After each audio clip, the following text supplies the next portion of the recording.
Oh, very good. Good find, Bill, on the music there. Welcome in to That Movie Show. Yeah. I am Mike Wendt, Liam Stryker, Bill Neville finding the great tunes behind us. And today we are looking at 1998's, written and directed by Peter Berg, Very Bad Things. Yeah, it was a movie. It was a movie. Yes, indeed it was. It was a movie. All right, you know what? I'm gonna throw a positive right out of the gate here. Okay. In a movie like this, Yes. they resisted the urge to use the phrase, what happens in Vegas stays in Vegas, on any of the marketing. Yeah, that's true. That's impressive. That is impressive. I mean, come on. Even in a scene where they're saying, what happened in Vegas? What happened in Vegas? Nothing happened in Vegas. Nothing happened. They never went with the, well, right. what happens in Vegas stays in Vegas. Yeah. All right. You know? But you have mixed emotions about this. I did not like this movie. Okay. I did not like this movie. On what levels? I didn't like it because I just couldn't get into the tone of the film. It's a very dark fucking comedy. Yeah, and I was expecting it to be more slapsticky. Oh, okay. And it wasn't. Based on the uplifting nature of the trailer. Yeah, based on the trailer. They even went with the old school movie voice guy. Right. The and Bride. oh, what happens? They didn't say it, but it's just ready? like, Yes. you know, everything's Yeah. just like, uh-oh, we're getting this wedding. Uh-oh. Wedding. And it's like, Cameron Diaz comes off as a complete bitch. Well, yes. There's no reasoning behind anything None. that Slater does. Well, you say that. There's like nothing. say He that. goes off the deep end so fast, Mm-hmm. and there's no explanation as to why. Mm-hmm. Why? Thank you, Bill. This is definitely helping. You know, Favreau. I always say it wrong, and I love That's him. Turtle. Yeah, Favreau. Jerry Ferrara is Turtle. Yeah, Yes. that's right. Jon Favreau. Yes. It's funny that I confused it with Entourage because he has the same problem that Vinny Chase has. Well, many people from Entourage were in this, or at least Yeah. associated with this, including Piven, right. And before his Ari Gold hair transplants. yes, right. He just doesn't have a personality of his own. Favreau? Yeah, and never turns a corner until literally the end of the movie. What do you mean by turns a corner? So, like, I don't know what his character arc is supposed to be because he's supposed to be the main character, right? He's the guy that's getting married. Yes. And so, at no point, like, the way that this... See, you guys aren't married. You don't get any of this shit. Yeah, but the way... You've never planned a wedding. No. You've never watched a person go completely insane over seats. Yeah, no, I've never seen that. No, never. I'm literally I'm not even fucking bullshitting. Completely planning a wedding. I can Is imagine. literally the worst experience you will ever have once you do it. Okay. I believe you. I remember going through it, and my buddy who had been married for a couple of years witnessed one of the blow-ups. Okay. And afterwards, we went out to the bar, and he's like, yeah, dude, you guys are going to fight every week like that until it's over. That's so funny. And he was right, because it's the most stressful Right. time for the woman. Yeah, of course. We just show up. Yeah, right. We don't, I mean, come on. Right. We're the guys who generally rent our fucking clothes. Yeah. They're out there having custom made this, and the flowers have to be right for that, and the rings have to be like this. Meanwhile, we just show up. Sure. But As they say in the movie, barely conscious with the smell of cheap hooker on their breath. Right. But so Favreau is just taking it from Cameron Diaz. As you do. Right? Compromises, pal. And at no point, like, the way that the movie, at least I thought, should have went, Okay. is that Favreau, through this experience, Yeah. ends up, like, learning to stand up to his bridezilla wife. Well, he didn't have to. Right. He didn't have to, because in the end, she kind of gets her comeuppance in Yeah. because she gets the life she wanted. Yeah. Kind of. Right. She gets the suburban home. Yeah. She has the wedding of her dreams. Right. But she's Yeah. also ended up taking care of two crippled grown men, a crippled boy, a hobbled dog, Yeah. and this other kid. Yeah. And so we'll get there. But it's That's just a like... t-shirt. We'll get there. Yeah. But it just doesn't... It just didn't make... logical sense to me. Okay. As to the way that this was going, and then I'm glad that it just validated everything that I feel about Christian Slater. Okay. But it just, I like the logic just never got there. Like he went off the deep end, and then I'm like, why has he done this? At what part? Okay. Funny you should bring up, has he done this before? Now, of course, that was a line in the movie. Right. Daniel Stern comes straight out and asks him, have you done that before? And he kind of just looks away, doesn't answer Yeah, he doesn't answer. Fun fact, let's jump right into fun facts. That's a direct reference to Heathers. Okay. In Heathers, one of the characters, as he's cleaning up one of these murders, says, have you done this before? And he just kind of looks away. So that was a direct reference. But, so you're talking goes off the deep end as in, once the hooker is dead, spoiler alert, right? He doesn't call the police. So is that what you mean by going off the deep end? Yeah, Because I know a lot of guys that would do the same fucking thing. No, because not that, but the especially because he does justify it in the sense that he lays it out. He's like, nobody knows she's here. I called her direct. I paid her with cash. She's a hooker in Vegas. She has nobody. Right. So not that there's anything wrong with it. That part made sense, right? The part that doesn't make sense is how, like, instead of just going and talking to the security guard at the door, they let him come in, and then he just murders that guy. Yeah. And it's just like... Okay, there's a couple things. So, I mean, I get them, to a point, I get them not answering the door because that's like, what, 5-6 guys standing there in utter panic. None of them really, in that moment, even Christian Slater, who seemed to have his shit together, for lack of a better term, throughout the whole movie, they all just kind of froze and is like, what do we do? Yeah. What? And then the door opens. It's like, all right, let's clean ourselves up and get the, hey, we'll pay for that, and here's some money, and blah, blah, blah, blah. Right. I mean, granted, the person that doesn't close the goddamn bathroom door correctly, I understand we need that to farther the story, but come on. Right. It's just that was... He just immediately jumps to murdering a guy. Well, yeah, but I mean, at that point also, he feels that they're kind of trapped because now they have a dead hooker on a bathroom floor, drugs all over the place, booze all over the place. Right. And this guy and the security guard is freaking out. Right. Much like he would. Right. As you do. And yeah, I see in his head everyone's starting to panic. Right. We already have to dig one hole in the desert. Right. Fuck it. Yeah, I don't know. I mean, the movie does reach fuck it pretty quick. It does. I guess. I guess it just goes to crazy town, and I wasn't super into it. So let's lay out a little bit of the plot for people who might not know, because it's not a well-known movie. I mean, this was your first time watching it. And I would say, honestly, probably the only reason I've seen it and own it is because I was running a video store at the time. Okay. Fun fact about the trailer voice guy, he was actually, I met him because he did all of the corporate videos for Hollywood Video. Okay. And we were the first East Coast Hollywood Video to open in Saugus. Okay. And he came in, it was part of the corporate thing and all that stuff, and he's walking around doing his voice and all, and I can't do his fucking voice. Don LaFontaine? Yes, Don LaFontaine. Yes, exactly. Are you ready? Yes. That guy. I mean, I can't really do it well because if I could, I making $1 million, but yeah, right. That's his job. But yeah, he would come through. It was almost like the whole Dog and Pony show. We opened on the East Coast, and here's Don LaFontaine to say some words in his voice. Yeah, right. Hello, ladies. Yes, exactly. Hollywood Video. Yeah, right. He has since died. Did he do? Did he do little Taquito Boy? That's who he's impersonating. I know that's who he's impersonating. Have you ever seen that? No. Pablo Francisco? No. He's a stand-up comedian. I know he is. And he does a bit. He does a very good movie voice. Movie voice about him and as a little gay porn star. Sort of. Okay. We'll talk about it He later. basically does his own trailer at the end of his shows.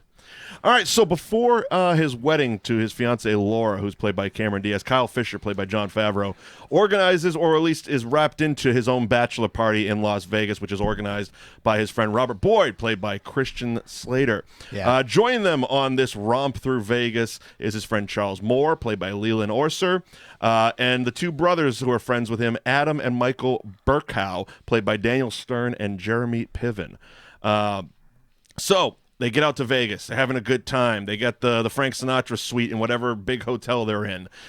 Christian Slater's character, Robert Boyd, who is he's clearly a guy who he's definitely done a lot of therapy and self-help stuff. Yeah. Because he shows that in all the motivational speeches that he tries to give, even though he gives them in the most insane manner possible. Right. But he's clearly a control freak. Yeah. Even to the point, because he's a real estate agent, Right. when he's making the call to the stripper, Tina, played by Kobe Tai, who is probably the second most recognizable Asian porn actress, which is actually has a very funny, her IMDb picture is just a close-up of her dead body in this movie. Oh, no way. That's fun. I'm going to take a look at that. While he's calling her from the lawn of this house he's selling, the couple's just kind of on the lawn looking in the window. He's like, could you please not? And they're like, oh, we're just trying to sneak a peek. He's like, well, don't. Stand off the property until I'm ready for you. Like, why? And he's like, because that's the way we do it. Yeah. It's like he is a complete control freak from Jump Street. Right. So they're in Vegas. And they got the whole bachelor party thing going. Cocaine, booze, stripper, UFC fight on the wall. And oh, yeah, look at that. That's very fun. Hey, guys, this is Billy Nichols. And Kyle, played by Jon Favreau, he's getting a lap dance by Tina. Yeah. And Billy Nichols. he can't bring himself to go. Yeah, she wants to have sex with him, and he's like, no. Well, I mean, she's a hooker. Yeah, right. She is a hooker, so it's like, $900 for the dance show. Anything else is extra. Boyd, played by Christian Slater, comes over. He's like, don't worry, I'll take care of it, pal. And he's like, I can't do it. So clearly, Kyle Fisher is a good guy. He's a good guy. He's the good guy. He's out with his buddies. He's having a good time, but he's also, at heart, a good guy. We need a couple of those in this movie. Yeah. Now, you see Michael, played by Jeremy Piven. You see him as she's giving the lap dance. He's getting edgy. He's like, he's ready to go. He's warmed up. He's primed. He's ready to go. He grabs her basically like a suitcase and hauls ass into the bathroom. Right. To which one of the most awkward but awkwardly hilarious I guess sex scenes goes down where he's showing off by the amount of hair on his chest. He's like, listen, he's like, hey, check that out. Didn't expect that. You thought I'd be a little punk, didn't you? Right. And he's got his black socks on, and it's just it's weird. It's such cocaine sex. It's hilarious. Okay. Drunken cocaine sex where they're just. He's got her up. She's wrapped around him, and he's just kind of thrashing about the bathroom, right? Until he backs her up against the wall and drives full force against the wall. And there's just a hook. Yep, there's one of those hooks for a robe, and right in the back of the head. Right as he hits his vinegar strokes, she hits her head and spikes right through, and she is out. Yeah, I mean, and so now here's the thing. I don't know. Obviously, it's a crazy situation. You accidentally kill a hooker in Vegas, and but I feel like that's one of those accidental death things. I actually have the law. Do you want to know it? Yes, I would like to know it because I'm sitting here thinking, I was like, logically, clean up the fucking cocaine that you're doing, and then call and be like, look, I was having sex in the bathroom, and this accident happened. So when the movie came out, Premiere Magazine, which was basically one of the big movie magazines like Entertainment Weekly or one of those, had Alan Dershowitz, who was, of course, famous for the O.J. trial. He's a Harvard law professor, et cetera, et cetera. They had him on to discuss the legal stuff in the film. Okay. And so he said, killing of the prostitute in Las Vegas would either end up with manslaughter or accidental death where no charges would be filed. Although Jeremy Piven's character, along with the other partygoers, would probably be in serious trouble if they were tested for drugs and alcohol and those came back positive. Okay. So that, but that would also be a separate legal matter. Right. The drugs and alcohol would be separate from the death. He added, of course, all the characters would then be facing first-degree murder charges anyway after they murdered the security guard. Right. Because that was blatantly premeditated murder. Correct. So there would have been a chance had they just thrown their hands up and go, hey, I was having sex with this person. Here's what happened. I was having sex with this person, and I pushed because it's not like it. the security guard gets stabbed with a wine cork, right? So it's not like something like that happened. No. It was like, hey, we were having sex. I pushed her up against the wall. Didn't realize there was this thing here, and it ripped off the wall. It was as accidental gets. Right. You know what I mean? It doesn't like, and so it's just like that. But it is a hell of a way to get out of paying a hooker. It is a hell of a way to get out. You of know, paying a hooker. I mean, Just murderer. Because he kind of came into the room and she's like, okay, this is 500, and he was like, oh, I thought Boyd took care of it. She goes, no. Yeah. No, he took care of that. This is extra. Now, granted, he's like, I got you. Well, the funny thing was, I was expecting that to kind of go into. I didn't know she was going to die, right? Obviously, because I'd never seen this movie before. When he goes, 500 of my money, and so I was expecting this to come into a very different situation where, like, this was going to be them on the wrong side of some sort of like sex worker mafia. Okay. So you thought the pimp was going to get involved? I thought the pimp was going to get involved, and this is like we're running for our lives in Vegas sort of situation. Interesting. That's what I thought that the movie was going to go to, because I thought that Cameron Diaz was going to be a far bigger part of this movie. Based on all the promotional material and the trailer and all that stuff, you would believe. Granted, she was probably the most bankable star at this time, which makes sense for your little independent movie in '98. Right. You put Cameron Diaz at the forefront. Fun fact about Michael's character here, played by Jeremy Piven, and I want you to now picture this, knowing what you know about this and the rest of the movie. Okay. Originally cast as Michael Berg'S, Adam Sandler. Oh, weird. He dropped out last minute to make The Waterboy. Good call. That's a much better And movie. Piven stepped up. Imagine, and it's weird though, because when you say Adam Sandler, it invokes Billy Madison, Waterboy. It invokes dumb Adam Sandler. But I think he could have done it. I also am glad. Because in his dramatic work, Punch Drunk Love, Click. Shut the fuck up. Click. You made me fucking go with that. I did. But he's able to pull that shit out. He's able to play dark and very conflicted characters. Yeah, he would have been able to do it. The Waterboy is a far better movie. I don't know about that. Yeah, it is. I don't know. Far better than this. I don't know about that. I mean, this doesn't have a Colonel Sanders character, but I don't know about that. Yeah. Yeah. Look, this one has Marv. Right. And that doesn't redeem it. A little bit, though. A little bit. A little bit. And so they end up murdering the security guard. And then they're like, he comes in to investigate, sees the broken table, sees everybody's all fucked up. The table's broken because his buddy Moore, who's played by Leon Urso, after doing copious amounts of blow, gets up on the back of the couch, standing very Jesus-like, and syncing up with not only the music that we're hearing on the soundtrack, but also the UFC fight in the background in a very 90s big screen TV, by the way. It was pretty awesome. Just falls backwards through this glass. He just jumps through it. You're right. He just jumps through it. He full-blown drops an elbow on that bitch and goes straight through the glass table. And that's just at the same time as the hooker dies. Exact same. Actually, that was the other thing that was syncing up to, yeah. But in a great classic bachelor party fucking cocaine moment, he just kind of shakes off the glass and is just like, cool. Yeah. Yeah. And so then they murder the security guard. They do murder the security guard. They chop up the bodies. They clean up the bathroom. Yes. Very Dexter-esh. Yeah. The precision. Like, again, this is part of my issue with the movie, where it's like, Slater's character, it just feels like he's done this before. Well, they left that ambiguous. And at no point do we... He did know precisely how to dispose of a body. Yeah. And they just never... And he personally knew the stripper in Vegas. Right. He's been here before. Right. Has he done this before? I don't know. Has Christian Slater's character come to Vegas and murdered somebody? Because he was quick to say desert.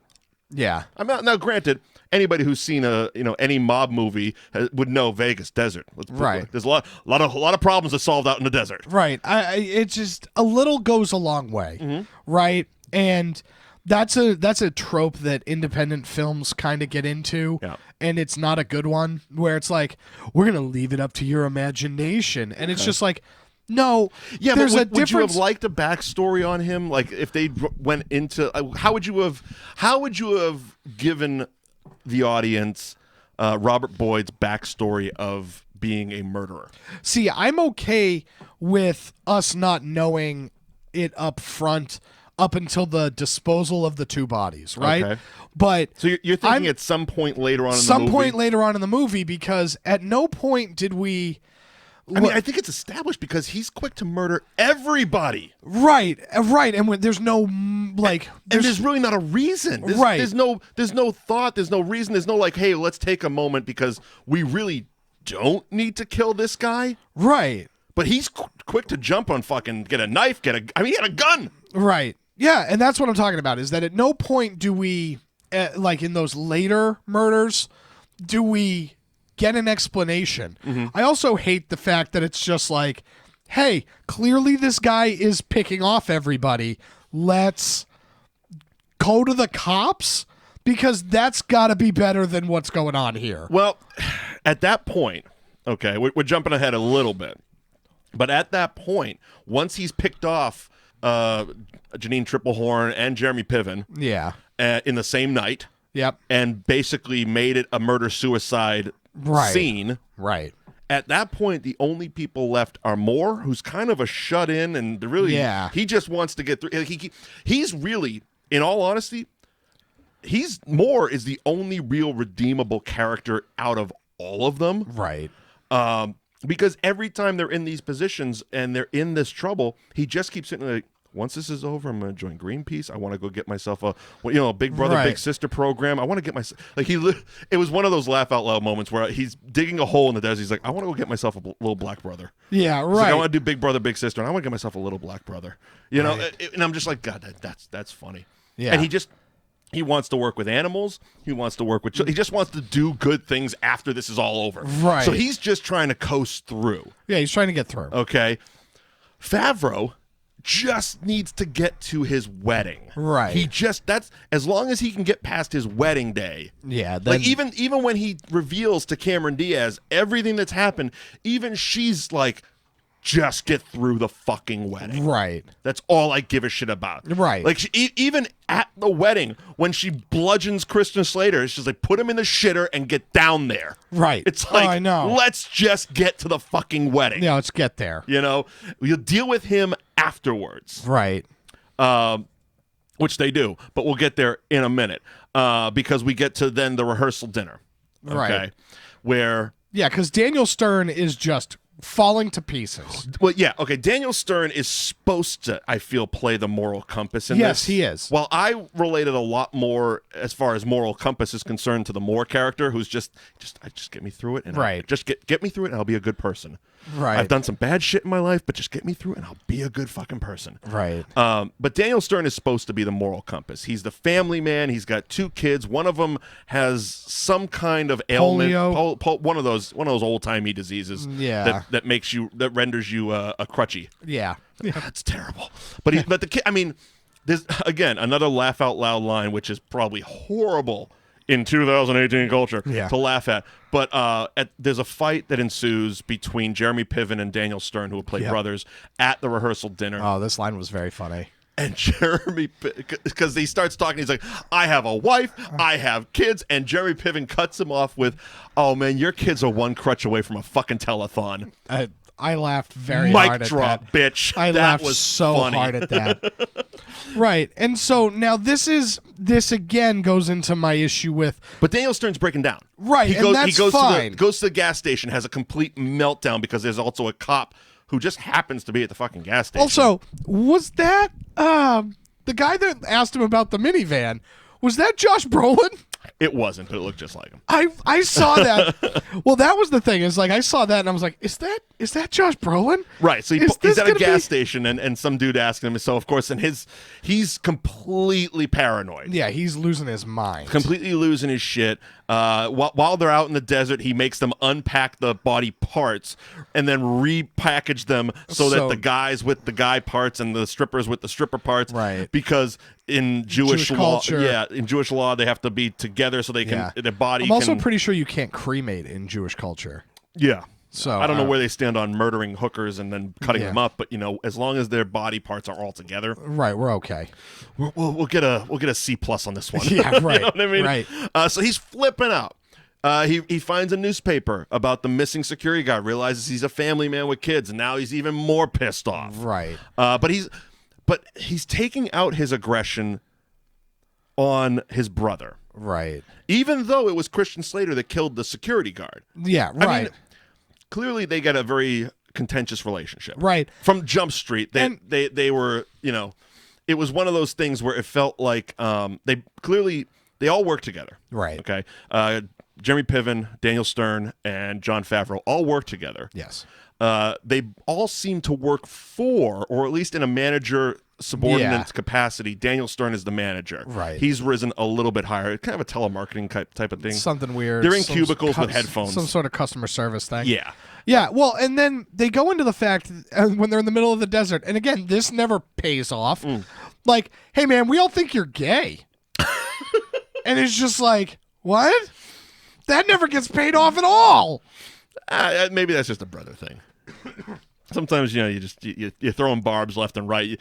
Sometimes but again, you just throw some shit at the wall and who knows? Maybe it sticks, maybe it doesn't. Yeah, but it's just like, okay, so we also didn't have a lot of time to pay that type of shit off either, because at the rehearsal dinner we lose Daniel Stern. Right, I know. So the fight breaks out. Basically, Daniel Stern is freaking the fuck out. Yeah. During while Jon Favreau's dad is giving a toast and showing the old football pictures and, this is my life and my son and we're all family and blah, blah, blah. Right. Daniel Stern's losing his shit. Oh, yeah. And he busts out. And Piven takes off after. And Chris and the whole party, the whole, groomsmen party heads out. In the parking lot, arguments ensuing. Piven and Stern going back and forth, back and forth, back and forth, back and forth. And Jeremy Piven gets pissed off and starts kicking Daniel Stern's minivan. Right. To which all bets are off at that point. He abandons anything he gave a shit about and is just like, don't fucking touch my minivan. Like, the minivan becomes the problem. Yeah. Okay.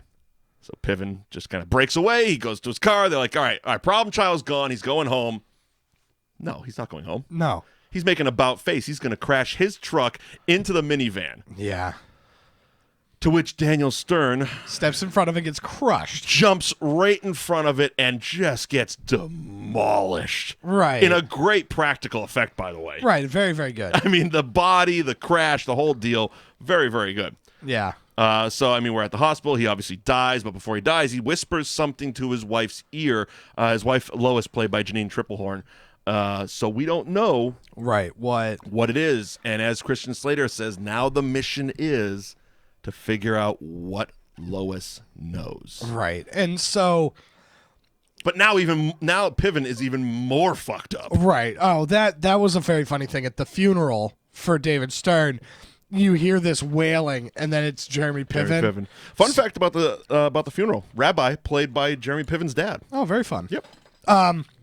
Yeah, so basically she ends up sitting there. She says that she finds a note that's confessing to very bad things. And hey, that's the name of the movie. Yeah, ha ha ha.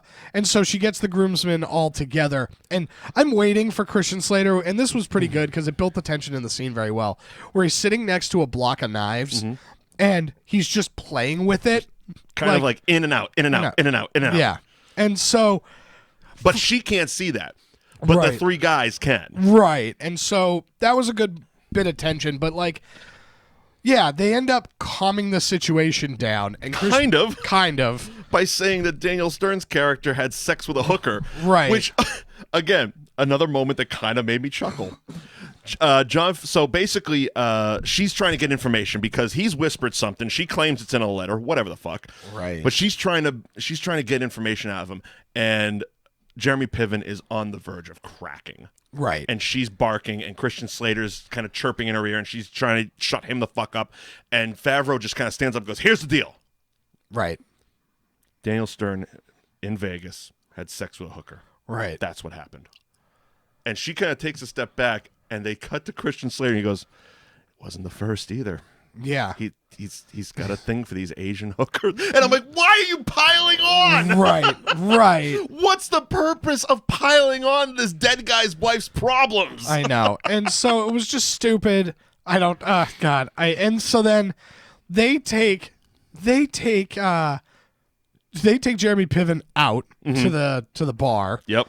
And after dropping the kids and the dog off with Cameron Diaz, who is about to have a mental breakdown, so she's still trying to plan her wedding. She's literally is like a day or two away. Yeah, she's got like she's made what looks like a board game, but it's actually a seating chart with actual chairs with everybody's name, and she's moving these tables and this seats. Yeah, and the kids suck. And the kids just destroy all of her shit. Yeah, because they suck. The kids were terrible. The kids suck. Despite their afflictions, they were fucking terrible. They were terrible. Terrible children. Yeah, and so then... So she's been left as babysitter. Right, and so then all that's happening. Christian Slater just fights David Stern's wife. Yeah, he heads back into the house under the guise of, I'm going to make sure she's okay and put her to sleep and all that stuff. But goes up and... tries to murder her. Literally. And then does. And mentally he might have had something else going on. But the excuse he verbally says... I really didn't appreciate those personal jabs you gave me. And drives a pillow over her face. Right. Badass fight breaks out. Yes. She starts bowing her fucking ass off. Right. All while wearing a sleeping mask. Yes. She's blind. Yeah. She's going straight up blind ninja Jackie She just Chan beats shit. the shit She's out of like him. the fucking dude in Rogue One, just beating the shit out of everybody but blind. Right. And great grisly fucking fight. Loved it. But of course we cut away and we're back to the bar. Yeah. They pull back up. Christian Slater calls Favreau. Right. Bring Jeremy Piven back. She wants to be with family. She needs to see him, grieve, whatever. Bring him back. Christian Slater takes Jeremy Piven in alone. Yeah. At this point, I feel Favreau and Charles Moore, I forget his name again, Leland Orsa. It's a mixture of, like I said before, just wanting to get through this and get to the end result, which is the wedding day. Correct. But also there is a bit of fear at this point in Christian Slater. Yeah. He's shown signs of, like, them sitting in that kitchen with him playing with the knife. Yeah, he's like, not together. We don't have control of him right now. Yeah, right. So they bring him in, and very abruptly you hear the pop of a gunshot in the background. Right. Okay. Yeah, so now it's a double murder-suicide. He comes back and lays it out. He sits in the back seat. Smoking a cigarette. Dimly lit. You can't see his face. And he just lays out the story. Yeah. Here's the deal. Michael was in love with Lois. They fought. That's what they were fighting about. That's why he killed her in a jealous rage and then killed himself. Yeah. And then leans forward and has claw marks on his face. And his just like, bloody nose. God, that bitch can fight. It's Yeah. like, wow, dude. Yeah. It was nuts. And so, that's where it needs to turn, because now he's murdered 3 people. Now, when you say turn, Or what I mean by that is like, that's where we need to get the backstory. At that point, what is your motivation for going off this deep end, right? This movie's in 19... So it is kind of revealed after the fact. Yeah, but that's not even a great... That motive that he gives when he's choking out Favreau is far more reactionary than it is like...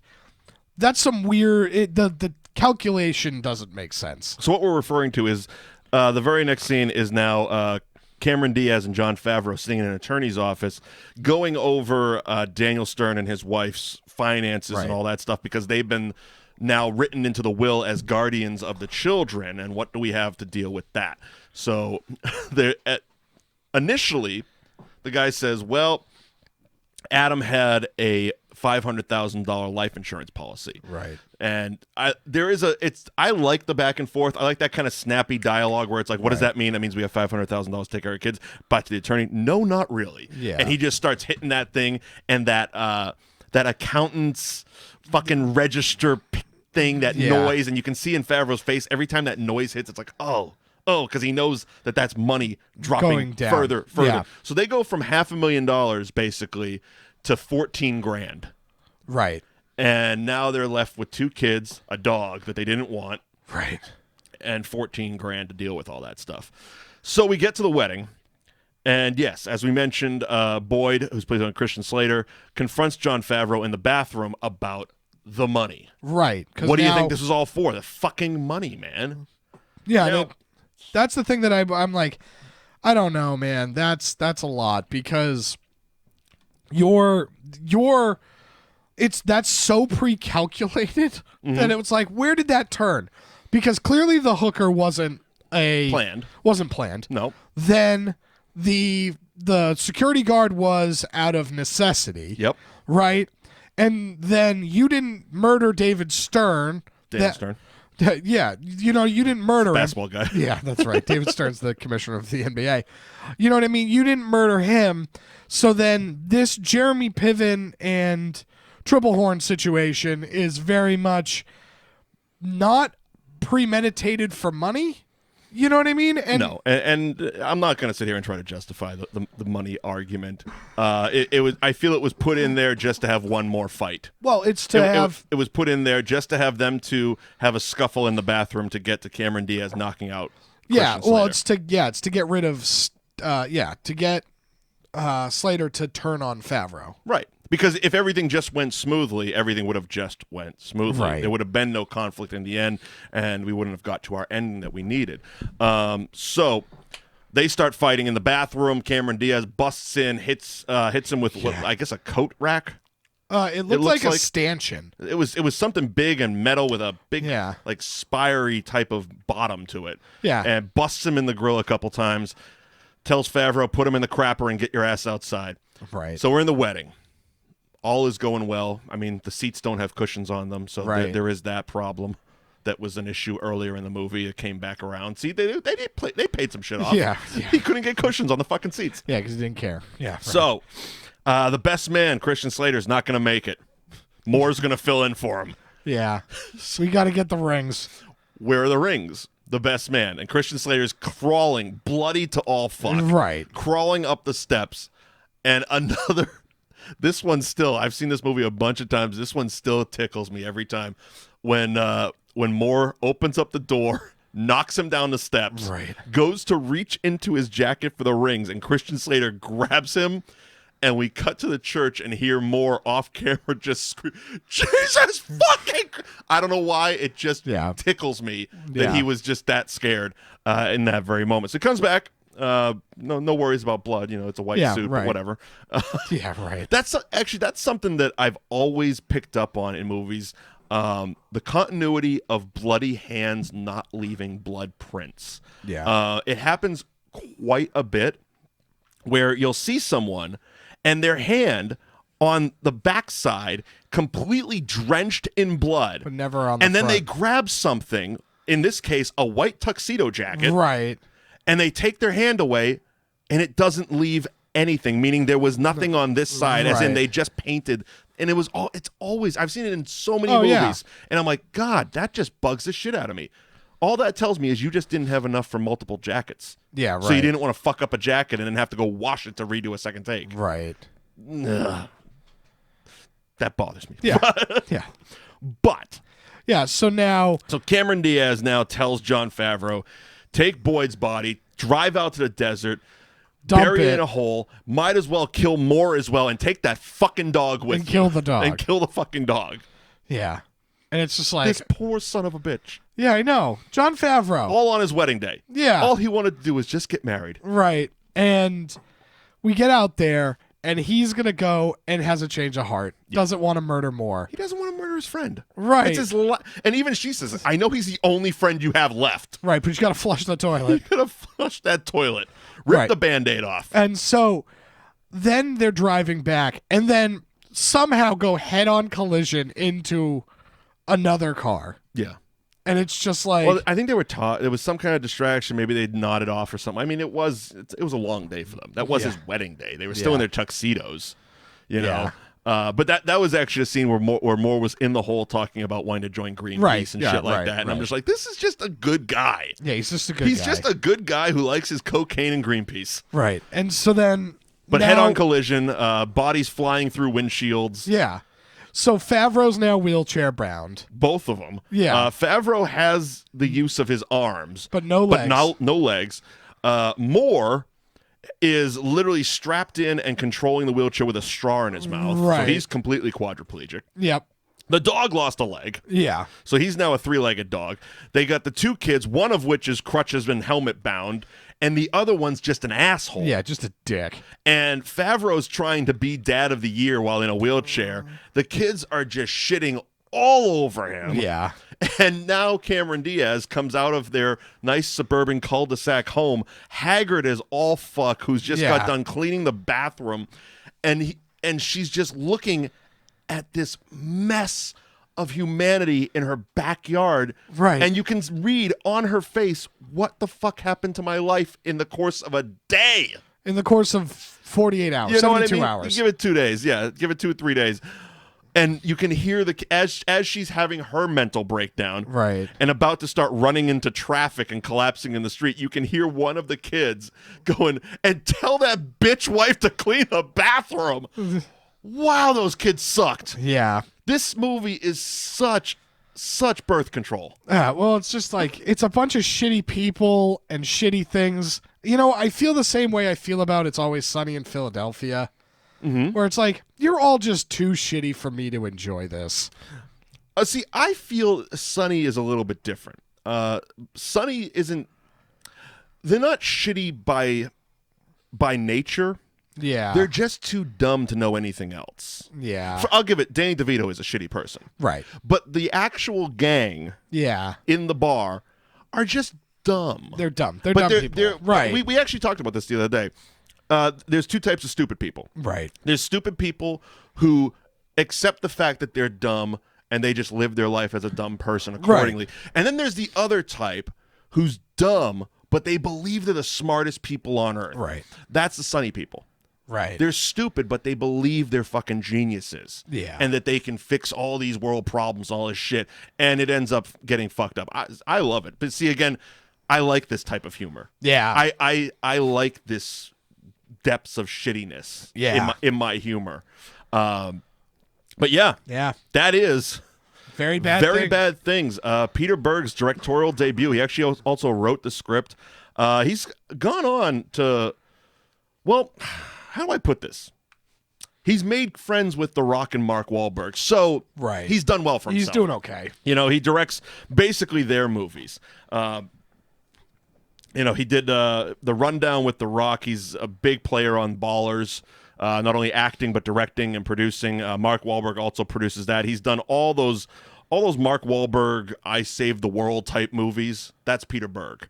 You know, where Mark Wahlberg inserts himself into history as the hero. Okay, yeah. You know what I mean? Yeah. Patriots Day, Lone Survivor, those types of movies where it's like, you know, if I was there, this is what not as a fictional character, but actually, I mean, Mark Wahlberg's a guy who said he could have saved 9/11. Yeah. You know what I mean? Because he missed the flight. Yeah. He's said that if I was on the flight, I could have prevented Stopped 9/11. it. Yeah, right. You know, so idiot. God love him. God love him. You know, his brother makes great burgers. Yeah. But yeah, that's so Peter Berg is basically his buddy, so he's done very well for himself. Peter Berg actually acted in a very underrated, again, 90s film called The Great White Hype, starring Samuel Jackson and a almost unknown at the time Jamie Foxx. Okay. The protagonist in it was Damon Wayans, or antagonist. Antagonist? The bad guy? Bad guy. Yeah, antagonist. Thank you for my phonics. But Damon Wayans was in it right on the end of his run. Oh, okay. You know, remember when Damon Wayans quit In Living Color because he was going to have a movie career? Yeah. And did Last Boy Scout, and everybody was hot on him, and then he really did nothing else. Yeah. This was the last thing he kind of did. Okay. Then he came and did a bunch of comedy specials where he just bitched about how it wasn't working for him in Hollywood, right. and then went back to In Living Color. Yes. Very begrudgingly. Yeah, you right. know? So that was that movie. But actually a very funny movie. Jeff Goldblum was also in it. Let's see. Do we have anything else on this movie outside of Adam Sandler was going to be in it but wasn't in it? The Heathers thing we covered. Jeremy Piven's dad is the rabbi. The word fuck was said 124 times in this movie. Oh, Fun good, fact. Good for them. Random fact, the policeman at the hospital was named Officer Randone. Okay. And Peter Berg played Officer Randone in Copland. Okay. There you go. There's that connection. Oh, this is something I wanted to bring up. Robert Ebert said this was one of the worst films of 1998. So you are in good company in that respect. Okay. But his actual review of it was just it's not a bad movie. It's just an absolutely reprehensible one. Yeah. Yeah. That's how Roger Ebert critiqued very bad things in 1998. Mean-Spirited and Empty, another review. That's the thing. That's how I feel. I would say it's not a bad movie, but it is mean-spirited and empty. In a world filled with crude movie sitcoms, Berg's bitter, worst possible case scenario really does stand alone. Yeah. It's another review. 44% on Rotten Tomatoes, if you follow that type of reviewing. And that is 1998's black comedy, Very Bad Things. It's an acquired taste, I guess we're going to say. Sure, on the show. Yeah, you got to be into black comedies. If you're into black comedies, which I'm not totally into black comedies. It doesn't have a happy ending. Right. You know, they didn't go with the standard studio Hollywood, hey, let's tack on a happy ending, everything's going to be okay. No, everybody fucking dies, and everybody that doesn't die ends up crippled or miserable. I was expecting Cameron Diaz to get hit by a car at the end, so. You know, I kind of was too, but it probably just wasn't in the budget for that effect. Yeah, probably not. That was probably just, because I felt it too. It was that moment where they're pulling up. Yeah. They're doing the big helicopter shot up as she's laying in the middle of the street, standing there. Why me? Why me? It's been set up the whole fucking movie that this is a terrible bunch of people. Right, and you want to... And any other movie set in 2018, she would have been smashed by a truck and killed. Right. But ultimately... she has to live in her prison, and that's more of a Twilight Zone thing. Exactly. She has to live in this horrible world. Death would be too good for her. Right, yeah. Because she had played a bitch throughout the entire movie. Yeah. Regardless of the fact.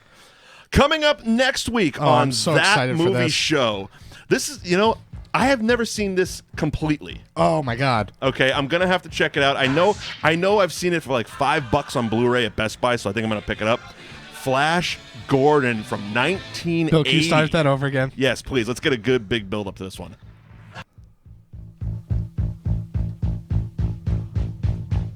Yes. Our next movie is Flash. Savior of the Universe.